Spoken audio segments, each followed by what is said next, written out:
Good morning all, welcome back. Today's topic is SRS, that is Software Requirement Specifications. The output of the requirement phase of the software development process is Software Requirement Specification. అంటే ఒక సాఫ్ట్వేర్ని develop చేసేటప్పుడు మనం requirement phase యొక్క outcome ఏంటంటే SRS document.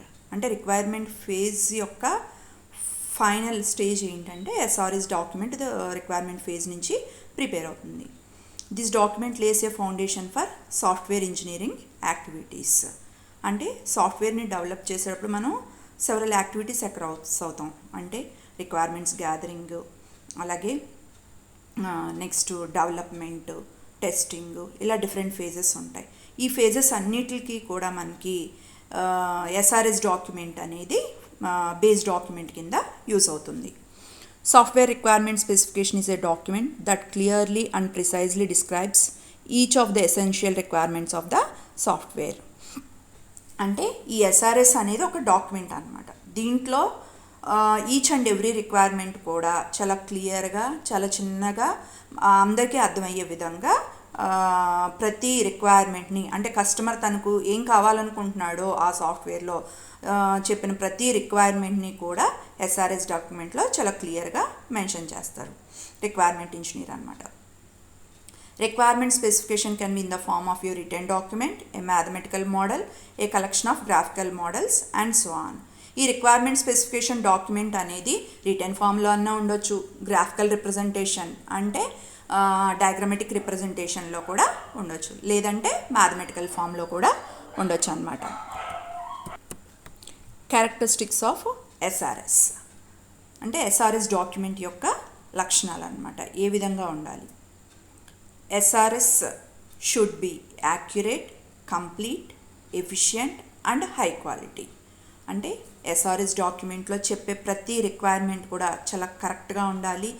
మొత్తం అంత ఇంటి ఇన్ఫర్మేషన్ని ఇచ్చే విధంగా ఉండాలి, కంప్లీట్ ఇన్ఫర్మేషన్ ప్రొవైడ్ చేసే విధంగా ఉండాలి.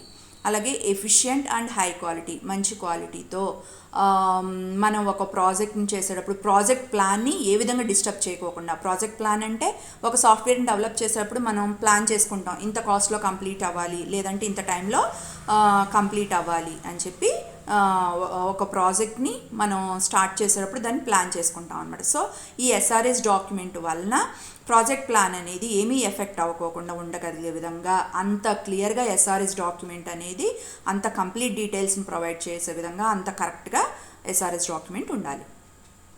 And SRS is set to be of high quality when the developer and user easily understand the prepared document. SRS document అనేది యూజరు అలాగే at the same time developer కూడా చాలా ఈజీగా అండర్స్టాండ్ చేసుకోగలిగే విధంగా. అంటే ఇక్కడ డెవలపర్ ఏం చేస్తున్నాడంటే రిక్వైర్మెంట్స్ గ్యాదరింగ్ అంటే కస్టమర్ దగ్గర నుంచి సాఫ్ట్వేర్ని డెవలప్ చేసేప్పుడు కస్టమర్ తనకు ఆ సాఫ్ట్వేర్ని ఎలా కావాలనుకుంటున్నాడు, ఏమేమి రిక్వైర్మెంట్స్ తనకి అనేది మెన్షన్ చేస్తాడు. ఆ చెప్పిన రిక్వైర్మెంట్స్ అన్నిటిని రిటర్న్ ఫామ్లో రాస్తాడనమాట. ఆ రాసిన ప్రతి రిక్వైర్మెంట్ కూడా కస్టమర్కి అర్థమయ్యే విధంగా, అలాగే నెక్స్ట్ డెవలప్ చేసేటప్పుడు దాన్ని అర్థం చేసుకోగలిగే విధంగా ఉండాలన్నమాట. ఫస్ట్ క్యారెక్టరిస్టిక్ ఏంటి అంటే correct. SRS should be very correct. అంటే ఎస్ఆర్ఎస్ అనేది చాలా కరెక్ట్గా ఉండాలి. SRS is correct when all user requirements are stated in the requirements document. అంటే కస్టమర్ తనకు కావాల్సిన ప్రతి రిక్వైర్మెంట్ని, ఈచ్ అండ్ ఎవ్రీ రిక్వైర్మెంట్ని ఎస్ఆర్ఎస్ డాక్యుమెంట్లో మెన్షన్ చేసినప్పుడు మాత్రమే it is a correct SRS. అంటే మొత్తం అన్ని రిక్వైర్మెంట్స్ని దాంట్లో మెన్షన్ చేయకోకుండా కొన్ని రిక్వైర్మెంట్స్ని ఒమిట్ చేసేసిన it is not the correct SRS document అనమాట. అలా అని చెప్పి ఇది కరెక్ట్ ఎస్ఆర్ఎస్ డాక్యుమెంట్ అని చెప్పి పర్టికులర్గా దాని యొక్క కరెక్ట్నెస్ని మెజర్ చేయటం కోసం ఎలాంటి పర్టికులర్ టూల్స్ కూడా ఏమీ లేదన్నమాట. ఎలా మెన్షన్ చేస్తామంటే each and every functionality cover అయింది అనుకున్నామంటే కనుక it is a correct SRS. There is no specified tool or procedure to assure the correctness of SRS. అంటే ఈ ఎస్ఆర్ఎస్ డాక్యుమెంట్ కరెక్ట్ అని చెప్పి చెప్పడానికి ఎలాంటి స్పెసిఫిక్ టూలు మెజర్ చేయడం కోసం ఎలాంటి టూలు లేదన్నమాట. Correctness ensure that all specified requirements are performed correctly. అంటే స్పెసిఫిక్ రిక్వైర్మెంట్స్ అన్నిటిని మెన్షన్ చేశాము అంటేనే అది కరెక్ట్ ఎస్ఆర్ఎస్ అని చెప్పి ఇక్కడ meaning. Unambiguous next characteristic unambiguous అనమాట. Unambiguous means the SRS document must be very clear. SRS is unambiguous when every stated requirement has only one interpretation. అంటే అది ఏదన్నా కస్టమర్ చెప్పిన ఒక రిక్వైర్మెంట్ ద్వారా ఒక ఇంటర్ప్రిటేషనే, అంటే ఆ రిక్వైర్మెంట్ నుంచి ఫర్ ఎగ్జాంపుల్ మనం ఒక హౌస్ని కన్స్ట్రక్ట్ చేయాలనుకుంటున్నాం. హౌస్ని కన్స్ట్రక్ట్ చేసేటప్పుడు మనం ఇంజనీర్కి ఏమని మెన్షన్ చేస్తాము అంటే కనుక ఫ్లోరింగ్ నాకు చాలా నీట్గా ఉండాలి. ఫ్లోరింగ్ అంటే కనుక ఫ్లోరింగ్ కోసం మనం దేన్ని యూజ్ చేయాలి, టైల్స్ని యూజ్ చేయాలా లేదంటే మార్బుల్ని యూజ్ చేయాలా అనేది పర్టికులర్గా అక్కడ మెన్షన్ చేయలేదు. అంటే దెర్ ఈజ్ మల్టిపుల్ ఇంటర్ప్రిటేషన్ అనమాట. మేబీ మార్బుల్ అవ్వచ్చు, లేదంటే ఫ్లోరింగ్కి లేదంటే టైల్స్ని కూడా యూజ్ చేయొచ్చు. కానీ అలా కాకోకుండా క్లియర్గా for flooring we have to use the marbles అని చెప్పి కస్టమర్ కనుక అక్కడ పర్టికులర్గా మెన్షన్ చేశారనుకోండి, there is only one interpretation అనమాట. మల్టిపుల్ అంటే రకరకాల ఆలోచనలకు అక్కడ ఛాన్స్ లేదు. అందుకని చెప్పి ఎప్పుడూ కూడా రిక్వైర్మెంట్స్ అనేవి ఎలా ఉండాలి అంటే కనుక వన్ ఇంటర్ప్రిటేషన్, అంటే ఒక ఆలోచన కలిగించే విధంగా ఒక రకంగా మాత్రమే ఉండాలన్నమాట. In case there is a term used with multiple meanings, the requirements document should specify the meanings in SRS so that it is clear and easy to understand. So ఇక్కడ మనకి ఒక్కొక్కసారి రిక్వైర్మెంట్ కనుక మల్టిపుల్ మీనింగ్స్ని అంటే multiple interpretation కనుక provide చేస్తుంది అంటే కనుక మనం పర్టికులర్గా ఇక్కడ ఈ మీనింగ్ వచ్చే విధంగా నేను చెప్తున్నానని కస్టమరు క్లియర్గా చెప్పాలన్నమాట. అది అన్అంబిగ్యుయస్ అంటే కస్టమర్ చెప్పిన ప్రతి రిక్వైర్మెంటు కూడా it must be very clear. There is no other interpretation, only it must have the one interpretation. Third one is complete. SRS is complete when the requirements clearly define what the software is required to do. అంటే ఇక్కడ మనకి ఏంటంటే మనం SRS document complete అయింది అని ఎప్పుడు చెప్తాము అంటే కనుక ఆ సాఫ్ట్వేర్ ద్వారా ఏం చేయాలనుకుంటున్నాము అంటే అవుట్కమ్ ఏం కావాలనుకుంటున్నాము అని చెప్పి క్లియర్గా మెన్షన్ చేసినప్పుడు మాత్రమే ఆ SRS డాక్యుమెంట్ కంప్లీట్ అవుతుంది అన్నమాట. రిక్వైర్మెంట్స్ని గ్యాదర్ చేసుకున్నాము అంటే కనుక ఒక సాఫ్ట్వేర్ని డెవలప్ చేయడానికి ఏమేమి ఉండాలి ఆ సాఫ్ట్వేర్లో అనేది మెన్షన్ చేస్తున్నాము. సో ఫైనల్గా మనం ఏంటంటే what is the output of that software, అంటే కస్టమరు ఆ సాఫ్ట్వేర్ నుంచి అవుట్పుట్ కింద ఏమని ఎక్స్పెక్ట్ చేస్తున్నాడు అనేది కూడా క్లియర్గా మెన్షన్ చేయాలి. This includes all the requirements related to performance, designs and functionalities. అంటే ఇక్కడ మనకి పెర్ఫార్మెన్స్ సంబంధించిన రిక్వైర్మెంట్స్, అలాగే డిజైన్, ఫంక్షనాలిటీకి సంబంధించిన అన్ని రిక్వైర్మెంట్స్ కూడా మనకి SRS డాక్యుమెంట్లో ఇంక్లూడ్ చేయాలి. Ranked for importance, stability.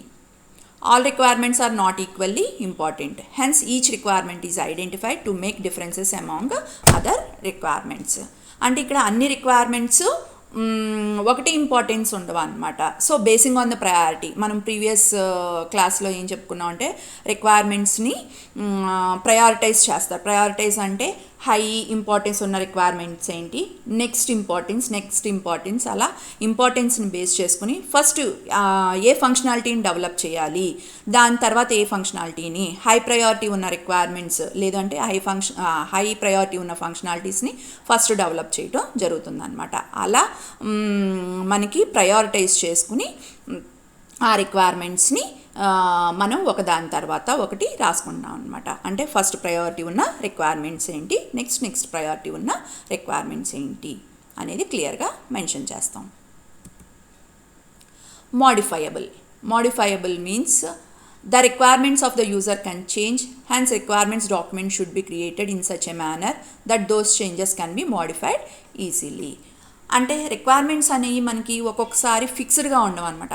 Customer ఒక్కొక్కసారి మిడిల్లో తను అనుకున్న రిక్వైర్మెంట్స్ని చేంజ్ చేస్తాడంటే ఫస్ట్ అసలు రిక్వైర్మెంట్ ఇంజనీర్కి చెప్పేటప్పుడు ఆ రిక్వైర్మెంట్ని ఒక రకంగా చెప్పొచ్చు. దాని తర్వాత దాంట్లో మోడిఫికేషన్స్ అనేవి ఉంటాయన్నమాట. ఆ మోడిఫికేషన్స్ చెప్పినప్పుడు ఈజీగా మోడిఫై చేయగలిగే విధంగా ఆ ఎస్ఆర్ఎస్ డాక్యుమెంట్లో we can easily modify that requirements అనమాట. అలా మోడిఫై చేయగలిగే విధంగా ఏ పర్టికులర్ ఫంక్షనాలిటీని అయితే మోడిఫై చేయమంటున్నాడో ఆటోమేటిక్గా మనం ఆ ఫంక్షనాలిటీ దగ్గరికి వెళ్ళి మనం ఈజీగా మోడిఫై చేసే విధంగా ఎస్ఆర్ఎస్ డాక్యుమెంట్లో మోడిఫై చేసే విధంగా ఉండాలన్నమాట.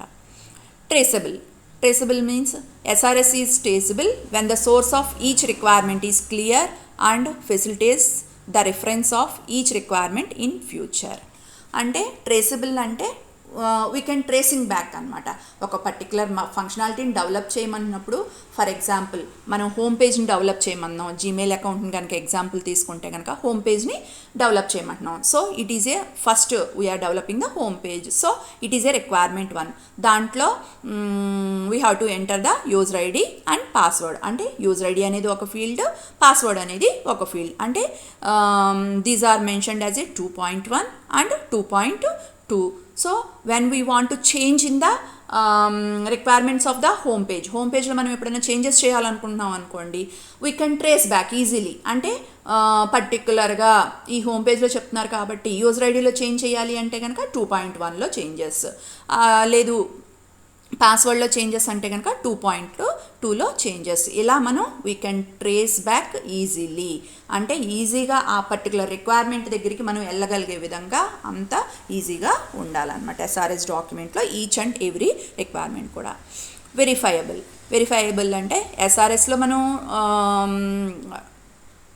కస్టమర్ దగ్గర నుంచి రిక్వైర్మెంట్స్ అన్నిటిని గ్యాదర్ చేసుకుంటున్నాం. ఆ గ్యాదర్ చేసుకున్న రిక్వైర్మెంట్స్ ప్రతి దాన్ని కూడా డిఫరెంట్ రివ్యూస్ ద్వారా, అంటే different reviews means here the meetings conducted between the customer and the development team అనమాట. కస్టమర్కి డెవలప్మెంట్ టీమ్కి మధ్యలో డిఫరెంట్ మీటింగ్స్ ద్వారా ద గ్యాదర్డ్ రిక్వైర్మెంట్స్ ఆర్ కరెక్టా, లేదంటే దాంట్లో ఏదైనా చేంజెస్ చేయాలా, మోడిఫికేషన్స్ ఉన్నాయా అనేది ఐడెంటిఫై చేసుకుని వెరిఫై చేసుకునే దాన్ని మనం ఏమంటాం అంటే వెరిఫైబుల్ అని చెప్పి అంటాం. Consistent. SRS is consistent when the subset of individual requirements defined do not conflict with each other. అంటే ఒక మెయిన్ రిక్వైర్మెంట్ ఉంది, దాంట్లో సబ్సెట్స్ అంటే ఇందాక చెప్పుకున్నట్టు 2.1 రిక్వైర్మెంట్ 2.1 ఉంది, 2.2 ఉంది. They don't conflict each other. అంటే ఒకదాంతో మనం ఏ రిక్వైర్మెంట్లో సబ్ సెట్ రిక్వైర్మెంట్లో మనం మోడిఫికేషన్స్ చెప్తున్నాము, దాంట్లో ఎలాంటి కాన్ఫ్లిక్ట్స్ ఉండకూడదు అనమాట. అంటే యూజర్ ఐడిలో మనం మోడిఫికేషన్స్ చెప్తున్నామా, లేదు అంటే కనుక పాస్వర్డ్లో మనం మోడిఫికేషన్స్ చెప్తున్నామా, అలాంటి ఎక్కడ కన్ఫ్యూజన్స్ అనేవి లేకపోకుండా ఉండాలి ఎస్ఆర్ఎస్ డాక్యుమెంట్ అనేది. These are all characteristics of the SRS. Next one is structure of SRS. అంటే మనం అవుట్కమ్ ఆఫ్ రిక్వైర్మెంట్ ఫేజ్ మనం ఎస్ఆర్ఎస్ డాక్యుమెంట్ అని చెప్పి అనుకుంటున్నాం. ఎస్ఆర్ఎస్ డాక్యుమెంట్లో అసలు ఏమేమి ఉంటుంది, ఎలాంటి టైప్ ఆఫ్ డేటా మనకి ఎస్ఆర్ఎస్ డాక్యుమెంట్లో ఉంటుంది అనేది ఇక్కడ మనం చెప్తాం. SRS document list all necessary requirements for application development. So it is written after a meeting or detailed communication between project manager and customer. SRS డాక్యుమెంట్లో అవసరమైన ప్రతి రిక్వైర్మెంట్ని అంటే అప్లికేషన్ని డెవలప్ చేయడానికి, అంటే ఇక్కడ అప్లికేషన్ మీన్స్ సాఫ్ట్వేర్, ఏ సాఫ్ట్వేర్ని అయితే కనుక డెవలప్ చేస్తున్నామో ఆ డెవలప్ చేసే సాఫ్ట్వేర్కి అవసరమైన ఈచ్ అండ్ ఎవ్రీ రిక్వైర్మెంట్ని కూడా ఎస్ఆర్ఎస్ డాక్యుమెంట్లో మెన్షన్ చేస్తాం అన్నమాట. ఎప్పుడు అంటే కనుక after a meeting between the project manager and customer. అంటే కస్టమర్కి అలాగే ప్రాజెక్ట్ మేనేజర్కి మధ్యలో డీటెయిల్డ్ కమ్యూనికేషన్, అంటే number of meetings, number of reviews జరుగుతాయి అన్నమాట. అవన్నీ కంప్లీట్ అయిన తర్వాత ఎస్ఆర్ఎస్ డాక్యుమెంట్లో all the requirements are mentioned very clearly. A general structure of an SRS will be as follows.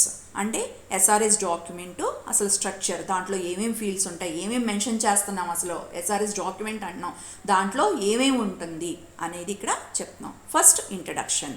అంటే ఎస్ఆర్ఎస్ డాక్యుమెంట్లో first SRS means it is a written document. దాంట్లో మనం ఫస్ట్ ఏం రాస్తున్నాం అంటే introduction means it consist of several fields: purpose, scope, definitions and abbreviations, references, overview. Here first one is the purpose means A purpose కోసం మనం అసలు ఈ ప్రాజెక్ట్ని మనం డెవలప్ చేస్తున్నాము. టేకింగ్ అన్ ఎగ్జాంపుల్ జీమెయిల్, అంటే ఇక్కడ మనం ఒక జీమెయిల్ అనే సాఫ్ట్వేర్ని డెవలప్ చేస్తున్నాము.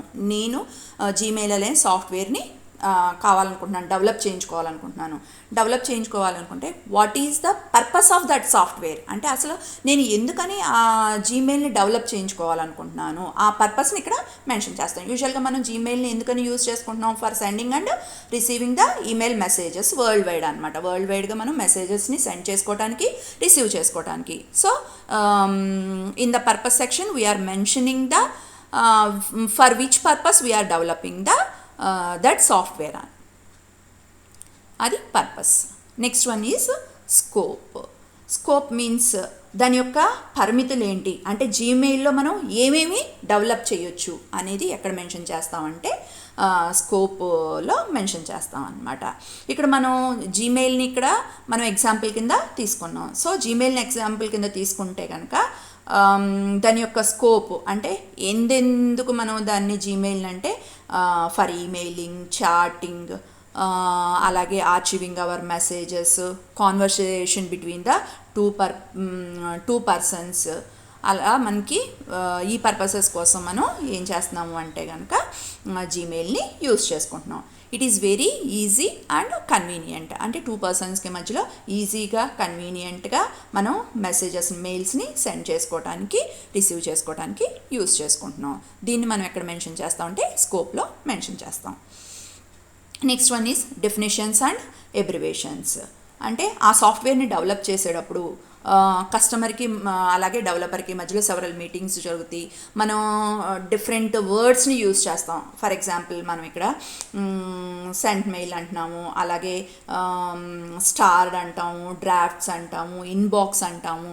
వీటిలన్నిటిని కూడా మనకి జీమెయిల్లో మనం యూజ్ చేస్తున్నాము. సో జీమెయిల్ని యూజ్ చేసేటప్పుడు ఇక్కడ మనం అసలు జీమెయిల్ అనే సాఫ్ట్వేర్ని డెవలప్ చేసుకుంటున్నాం. సాఫ్ట్వేర్ని డెవలప్ చేసేటప్పుడు దాంట్లో పర్టికులర్గా మెన్షన్ చేస్తాం అసలు ఇన్బాక్స్ అంటే ఏంటి, లేదంటే సెంట్ మెయిల్ అంటే ఏంటి, యూజర్ అంటే ఎవరు, స్టార్డ్ మెసేజెస్ అంటే ఏంటి, డ్రాఫ్ట్స్ అంటే ఏంటి, ఇలాంటి డెఫినేషన్స్ అన్నీ కూడా ఈ డాక్యుమెంట్లో ఎస్ఆర్ఎస్ డాక్యుమెంట్లో మెన్షన్ చేస్తాం. అలాగే అబ్రివేషన్స్ అనమాట.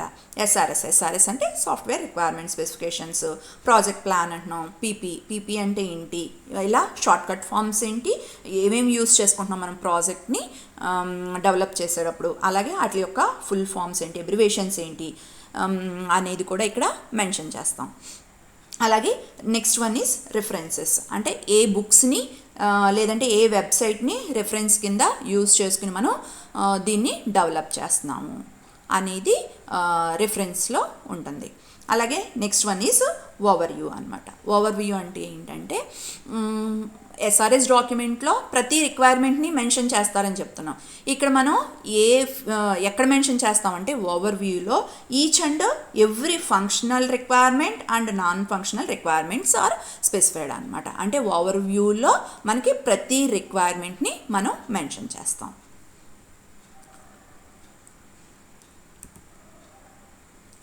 Next one is overall description. Describe the general factors that affect the product and its requirements. Describe the general factors that affect the product and its requirements.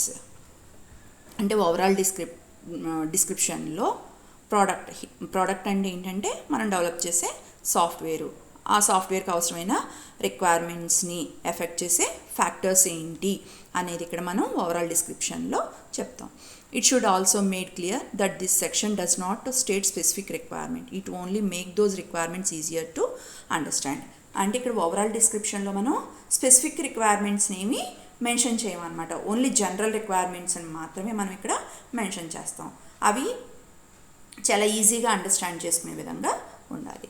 First one is product perspective, అంటే అసలు మనం ఈ సాఫ్ట్వేర్ని ఏ విధంగా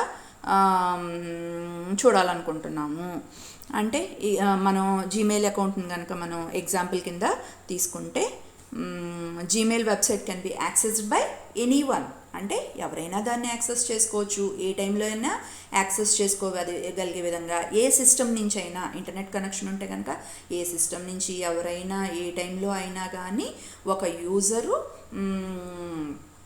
మెసేజెస్ని send చేసుకోవడానికి receive చేసుకోవడానికి అవకాశం ఉండాలి ఆ సాఫ్ట్వేర్ ద్వారా. ప్రోడక్ట్ ఫంక్షన్స్ అంటే ఏంటంటే ఇప్పుడు డెవలప్ చేసే సాఫ్ట్వేర్ యొక్క ఫంక్షన్స్ ఏ ఫంక్షన్స్ని అది ఫుల్ఫిల్ చేయాలి అనేది ప్రోడక్ట్ ఫంక్షన్ సెక్షన్లో మెన్షన్ చేస్తాం. ఇక్కడ మనం డెవలప్ చేయించుకుంటుంది జీమెయిల్ కదా, సో ఇక్కడ జీమెయిల్ యొక్క ఫంక్షనాలిటీ ఏంటి అంటే కనుక వేరియస్ వేస్లో మనం మెయిల్స్ని సెండ్ చేయటం, అలాగే సింగిల్ పర్సన్కే కాకుండా గ్రూప్ ఆఫ్ పర్సన్స్కి కూడా మనం మెయిల్స్ని సెండ్ చేయగలిగే విధంగా ఉండాలి, అలాగే డాక్యుమెంట్స్ని అటాచ్ చేయగలిగే విధంగా ఉండాలి, మెసేజెస్ని డ్రాఫ్ట్స్ కింద సేవ్ చేసుకోగలిగే విధంగా, అలాగే అదర్ యూజర్స్తో మనం చాటింగ్ను కూడా చేయగలిగే విధంగా ఉండాలి. అలాగే అన్వాంటెడ్ మెసేజెస్ ఏమన్నా కనుక మనం రిసీవ్ చేసుకుంటా ఉంటే ఆ అన్వాంటెడ్ మెసేజెస్ వేరియస్ పర్సన్స్ నుంచి మనం రిసీవ్ చేసుకోకుండా వాటిని బ్లాక్ చేయగలిగే విధంగా కూడా ఉండాలి. ఇవన్నీ కూడా మనకి ప్రోడక్ట్లో ఉండాల్సిన ఫంక్షనాలిటీస్ అనమాట. సో ఇవన్నీ కూడా మనం ఎక్కడ మెన్షన్ చేస్తామంటే ఏ సెక్షన్లో మెన్షన్ చేస్తామంటే ఓవరాల్ డిస్క్రిప్షన్లో ప్రోడక్ట్ ఫంక్షన్స్లో మనం మెన్షన్ చేస్తాం. Next one is user characteristics. అంటే ఇక్కడ మనకి సెవరల్ యూజర్స్ ఉంటారు, ఒక సాఫ్ట్వేర్ని యూజ్ చేస్తున్నారు అంటే కనుక నెంబర్ ఆఫ్ యూజర్స్ దానికి ఉంటారనమాట. ఇక్కడ మనం జీమెయిల్ని తీసుకున్నప్పుడు జీమెయిల్ యొక్క యూజరు ఏం కోరుకుంటాడు అంటే కనుక ఆ సాఫ్ట్వేరు చాలా ఈజీగా చాలా యూజర్ ఫ్రెండ్లీగా యూజ్ చేయగలిగే విధంగా ఉండాలి. అలాగే ఆ సాఫ్ట్వేర్ని యూజ్ చేసేటప్పుడు అంటే ఆ వెబ్సైట్ని యూజ్ చేసేటప్పుడు జీమెయిల్ అనే వెబ్సైట్ని యూజ్ చేసేటప్పుడు తనకి ఎలాంటి డిఫికల్టీస్ కూడా రాకూడదు అని చెప్పి అనుకుంటాడు అనమాట. అలాగే అడ్మినిస్ట్రేటర్ని తీసుకుంటే జీమెయిల్ అకౌంట్కి అడ్మినిస్ట్రేటర్ ఏమనుకుంటారంటే తను రిసీవ్ చేసుకున్న డేటా ఏదైతే ఉందో ఆ డేటానంతటిని ఒక ఆర్గనైజ్డ్ మేనర్లో ఈజీగా అరేంజ్ అవ్వాలి అని చెప్పి కోరుకుంటారు అనమాట. సో ఇక్కడ మనకి అడ్మినిస్ట్రేటర్ ఒక యూజరు, కస్టమరు ఒక యూజర్ అనమాట. సో ఇలా ఇద్దరు పాయింట్ ఆఫ్ వ్యూలో ఏ విధంగా అసలు ఆ సాఫ్ట్వేర్ని కావాలనుకుంటున్నారు అని చెప్పి వాళ్ళ యొక్క క్యారెక్టరిస్టిక్స్ అంటే యూజర్ ఏమో యూజర్ ఫ్రెండ్లీగా కావాలనుకున్నాడు, తను ఈజీగా యూజ్ చేసుకోగలిగే విధంగా. అడ్మినిస్ట్రేటర్ ఏంటి అంటే కనుక తను రిసీవ్ చేసుకున్న డేటానంతా ఒక ఆర్గనైజ్డ్ మేనర్లో కరెక్ట్గా అరేంజ్ అయ్యే విధంగా ఆ సాఫ్ట్వేర్ని డెవలప్ చేయాలి అని చెప్పి అనుకుంటాడు. Next one is general constraints. General constraints means here what are the general limitations అనమాట. జనరల్ లిమిటేషన్స్ అంటే ఇప్పుడు మనం ఎప్పుడన్నా ఇన్వాలిడ్ యూజర్ ఇన్పుట్స్ ఇచ్చాం అంటే రాంగ్ యూజర్ ఐడి పాస్వర్డ్ ఇచ్చాం అనుకో, రాంగ్ యూజర్ ఐడి పాస్వర్డ్ ఇచ్చినప్పటికీ it does not allow to the next page అనమాట. అది మనల్ని నెక్స్ట్ పేజ్కి మూవ్ అయ్యేటట్టు ఎలో చేయదు. వెంటనే మనకి ఏం చూపిస్తుంది, ఎర్రర్ మెసేజెస్ని చూపిస్తుంది. ఇలా ఎప్పుడైనా సరే మనం అప్రోప్రియేట్ డేటాని కనుక మనం ప్రొవైడ్ చేయకపోతే it must display the error messages అనమాట. అలాగే చాలా సెక్యూరిటీని కూడా ప్రొవైడ్ చేసే విధంగా ఆ వెబ్సైట్ అనేది ఉండాలన్నమాట. అంటే ఈ ఓవరాల్ డిస్క్రిప్షన్లో మనకి ఏమేమి సెక్షన్స్ ఉంటాయి అంటే product perspective, product functions, user characteristics and general constraints. Next one is specific requirements. ఇంతకు ముందు ప్రీవియస్ సెక్షన్లో ఓవరాల్ డిస్క్రిప్షన్లో మనకి జనరల్ రిక్వైర్మెంట్స్ని మాత్రమే మెన్షన్ చేశారు ఎస్ఆర్ఎస్ డాక్యుమెంట్లో. ఇక్కడ మనకి స్పెసిఫిక్ రిక్వైర్మెంట్స్ అంటే కస్టమరు ఏ స్పెసిఫిక్ రిక్వైర్మెంట్స్ని తనకు కావాలనుకుంటున్నారు అనేది ఇక్కడ ఈ స్పెసిఫిక్ రిక్వైర్మెంట్స్ సెక్షన్లో మెన్షన్ చేస్తారనమాట.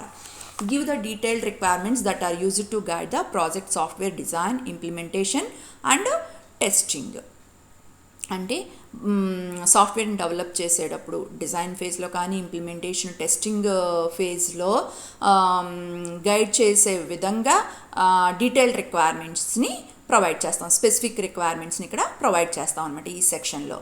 Each requirement in this section should be correct, unambiguous, verifiable, prioritize, complete, consistent and uniquely identifiable.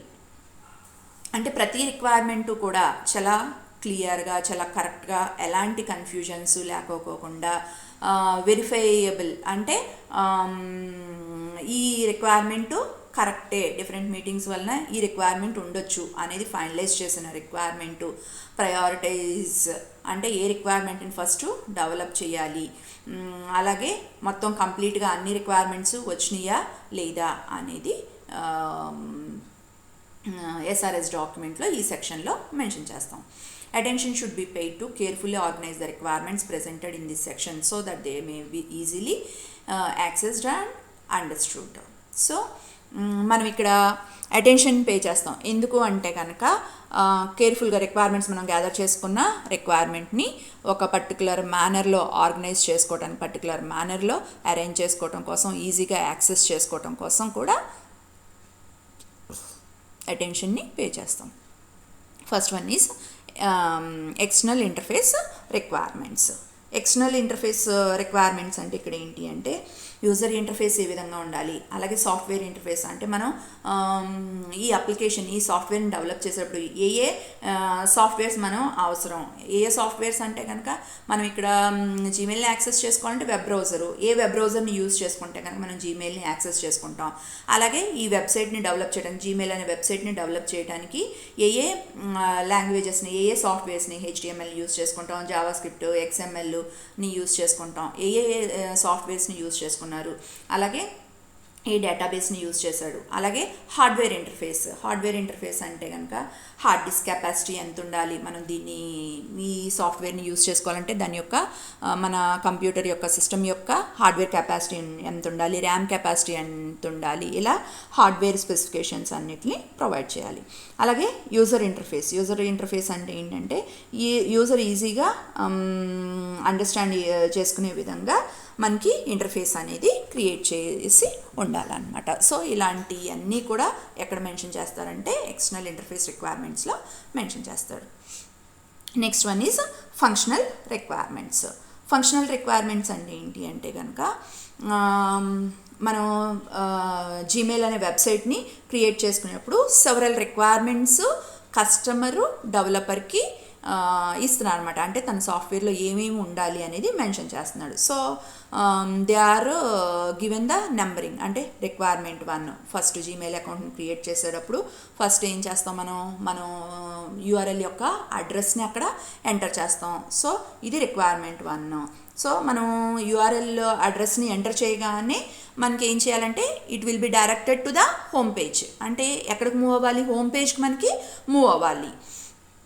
So మనం ఈ యూఆర్ఎల్ని ఎంటర్ చేసి ఎంటర్ని ప్రెస్ చేయగానే it will be directed to the home page. It is requirement 1. Next requirement is ఒకవేళ మనం రిక్వెస్ట్ని send చేయగానే అంటే యూఆర్ఎల్ని type చేసి మనం ఎంటర్ని ప్రెస్ చేయగానే ఒక్కొక్కసారి సర్వర్ బిజీగా ఉంటుంది. అంటే నెంబర్ ఆఫ్ యూజర్స్ ఎక్కువ అయ్యే కొద్దీ సర్వర్ అనేది బిజీగా ఉంటుంది. అలాంటప్పుడు మనకి ఏం చేయాలి, ఎర్రర్ మెసేజ్ని డిస్ప్లే చేయాలన్నమాట. సో ఎర్రర్ మెసేజ్ని డిస్ప్లే చేయాలి. ఇది రిక్వైర్మెంట్ 2. నెక్స్ట్ రిక్వైర్మెంట్ ఏంటి అంటే కనుక సైన్ అప్ అనమాట. అంటే కొత్త యూజర్ అయితే కనుక తన యొక్క డీటెయిల్స్ అన్నిటిని, అంటే ఈమెయిల్ అడ్రస్ ఏం కావాలనుకుంటున్నాడు, పాస్వర్డ్ ఏం సెట్ చేసుకోవాలనుకుంటున్నాడు, తన నేమ్ ఏంటి, ఫోన్ నెంబరు, ఈ డీటెయిల్స్ అన్నిటిని ప్రొవైడ్ చేసి తను సైన్ అప్ అయితేనే తనకి ఒక అకౌంట్ క్రియేట్ అయ్యి నెక్స్ట్ టైం తను సైన్ ఇన్ అవ్వగలుగుతాడు అనమాట. సో ఇలా ఈచ్ అండ్ ఎవ్రీ రిక్వైర్మెంట్ని, అంటే జీమెయిల్ సాఫ్ట్వేర్ని క్రియేట్ చేసేటప్పుడు ఏ ఏ రిక్వైర్మెంట్స్ ఉండాలో ప్రతి దాన్ని ఎక్కడ మెన్షన్ చేస్తారంటే ఫంక్షనల్ రిక్వైర్మెంట్స్లో మెన్షన్ చేస్తారనమాట. Next one is the use cases అంటే మనకి these are nothing but the written description అనమాట. అంటే రాస్తారు ప్రతిదీ కూడా యూజరు తను పెర్ఫామ్ చేసే టాస్క్ ఏంటి అనే దాన్ని, ప్రతి దాన్ని కూడా యూజ్ కేసెస్ ఫామ్లో ఇక్కడ మెన్షన్ చేస్తారనమాట. అంటే ఫస్ట్ మనం ఏం చేస్తాము, ఒక మెసేజ్ని కనుక సెండ్ చేయాలి అంటే ఏ బటన్ మీద క్లిక్ చేస్తాము, ఫస్ట్ కంపోజ్ బటన్ మీద క్లిక్ చేస్తాం. కంపోజ్ బటన్ మీద క్లిక్ చేసిన తర్వాత మనం ఏ మెసేజ్ని అయితే కనుక సెండ్ చేయాలనుకుంటున్నామో ఆ మెసేజ్ని టైప్ చేస్తాం. అలాగే నెక్స్ట్ సెండ్ అనే బటన్ని క్లిక్ చేస్తాం. Then after only the mail will be sent అనమాట. సో ఇలా మనం ఒక టాస్క్ని పెర్ఫామ్ చేయటానికి యూజరు ఏ యాక్షన్స్ని చేస్తున్నాడు అనే దాన్ని ప్రతి దాన్ని డిస్క్రైబ్ చేస్తారనమాట యూస్ కేసెస్ ఫార్మాట్లో. It is use cases. Next non functional requirement. Non functional requirements అంటే ఇక్కడ మనకి మనం మనం డెవలప్ చేస్తున్న సాఫ్ట్వేర్ ఏదైతే ఉందో ఆ సాఫ్ట్వేర్ యొక్క పెర్ఫార్మెన్స్ ఏ విధంగా ఉంటుంది అంటే, ఒక యూజరు లాగిన్ అయిన తర్వాత కొంత టైము లాగౌట్ అవ్వాలి, లేదు అంటే కనుక లాగౌట్ అవటం మర్చిపోయిన తర్వాత నాకు ఆటోమేటిక్గా కొంత టైం తర్వాత ఆ మెయిల్ ఏదైతే ఉందో ఆటోమేటిక్గా లాగౌట్ అయిపోయేటట్టు ఉండాలి. లేదు అంటే కనుక నెంబర్ ఆఫ్ యూజర్స్ ఎక్కువ అయ్యే కొద్దీ thousands of user at a time Gmail అకౌంట్ను ఓపెన్ చేస్తున్నారనుకోండి, అందరూ యాక్సెస్ చేసుకోగలిగే విధంగా ఉన్నారా, ఎంత స్పీడ్తో వాళ్ళు యాక్సెస్ చేసుకోగలగాలి, ఇలాంటి అన్నిటిని కూడా నాన్ ఫంక్షనల్ రిక్వైర్మెంట్స్లో మెన్షన్ చేస్తారనమాట.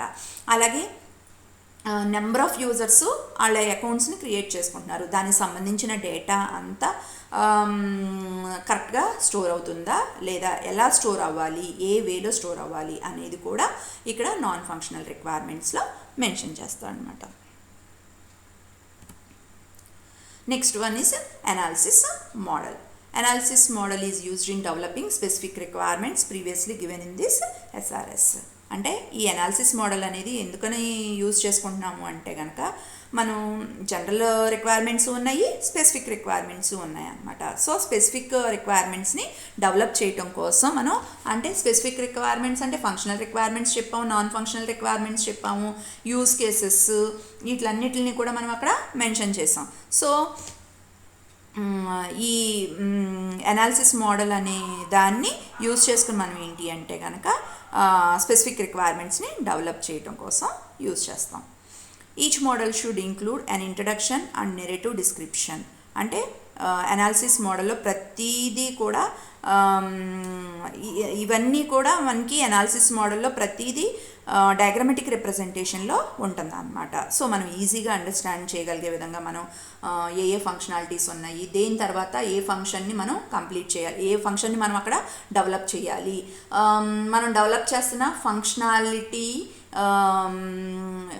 యొక్క పర్పస్ ఏంటి అనేది కూడా చాలా ఈజీగా అర్థమయ్యే విధంగా డయాగ్రమెటిక్గా రిప్రజెంట్ చేస్తాం అనమాట.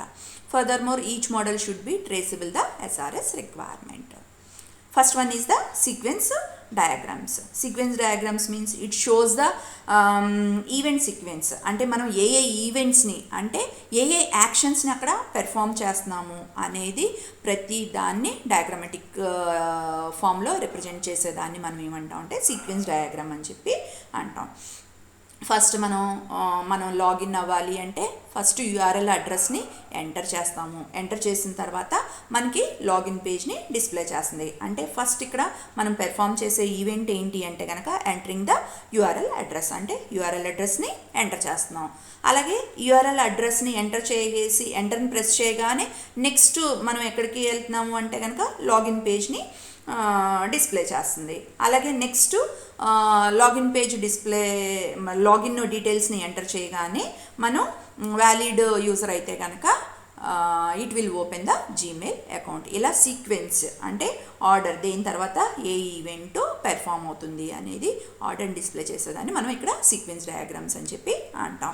అంటే సాఫ్ట్వేర్ని డెవలప్ చేసేటప్పుడు అక్కడ ఏ ఆర్డర్లో దేని తర్వాత ఏ ఈవెంట్స్ పెర్ఫామ్ అవుతాయి అనేది సీక్వెన్స్ డయాగ్రామ్స్ ద్వారా రిప్రజెంట్ చేస్తారు. Next data flow diagrams. Data flow డయాగ్రామ్స్లో ఏంటి అంటే కనుక డేటా ఒక దగ్గర నుంచి ఇంకొక దగ్గరికి ఏ విధంగా మనకి ఫ్లో అవుతుంది అని చెప్పి మెన్షన్ చేసే డయాగ్రామ్స్ ఏంటి అంటే కనుక డేటా ఫ్లో డయాగ్రామ్స్ అన్నమాట. For example email ID password enter చేసాము.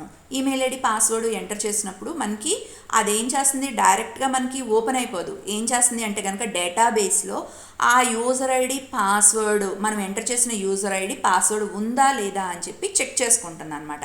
అంటే మనకి అకౌంట్ ఉందా లేదా, అకౌంట్ ఉన్నా అది వ్యాలిడ్ యూజర్ ఐడి పాస్వర్డ్ ఇచ్చారా లేదా అని చెప్పి డేటాబేస్లో చెక్ చేసుకుంటుంది. అంటే డేటా మనకి ఎక్కడి నుంచి లాగిన్ పేజ్లో నుంచి డేటాబేస్కి ఫ్లో అవుతుంది అనమాట, డేటాబేస్కి ట్రాన్స్ఫర్ అవుతుంది. అక్కడ చెక్ చేసిన తర్వాత if it is valid user name and password, valid user name password అయ్యి ఉంటే కనుక మనకి next will move to the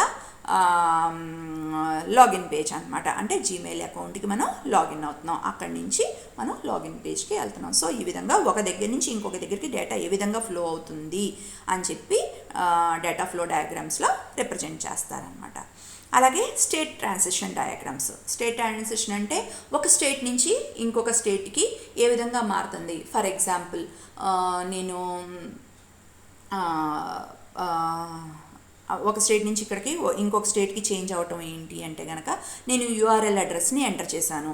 enter చేసిన తర్వాత మనం కనుక అబ్జర్వ్ చేస్తే www.gmail.com అని చెప్పి ఎంటర్ చేసిన తర్వాత మనం కింద కనుక అబ్జర్వ్ చేస్తే అదేముంటుంది అంటే కనుక ప్రాసెసింగ్ స్టేట్లోకి మారుతుంది. అప్పటి వరకు it will display the waiting state అనమాట. ఎందుకంటే మనం యూఆర్ఎల్ అడ్రస్ ఎంటర్ చేస్తున్నాం కాబట్టి వెయిటింగ్ స్టేట్లో ఉంటుంది.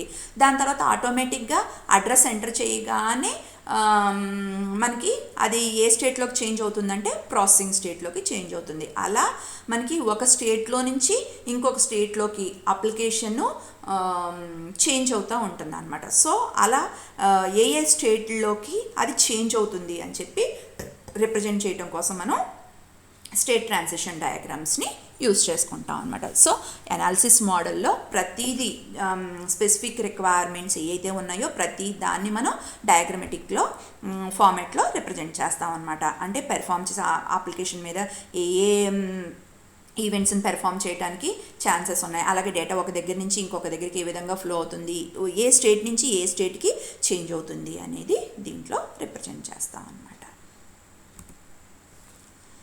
Next one is the change management process. Identify and describe the process that will be used to update the SRS as needed when project scope or requirements change. అంటే ఇక్కడ ఒక్కొక్కసారి customer at the middle ఏమనుకున్నామో రిక్వైర్మెంట్స్లో changes అనేవి చేయడానికి chances ఉంటాయి. So అలా customer రిక్వైర్మెంట్స్లో changes కనుక అడిగినప్పుడు ఆ రిక్వైర్మెంట్స్లో చేంజెస్ అనేవి ఈజీగా చేయటానికి ఉంటుందా లేదా, అలా రిక్వైర్మెంట్స్లో చేంజెస్ చేయటానికి ఏ ప్రాసెస్ని మనం ఫాలో అవ్వాలి అనేది ఇక్కడ మెన్షన్ చేస్తాం అనమాట.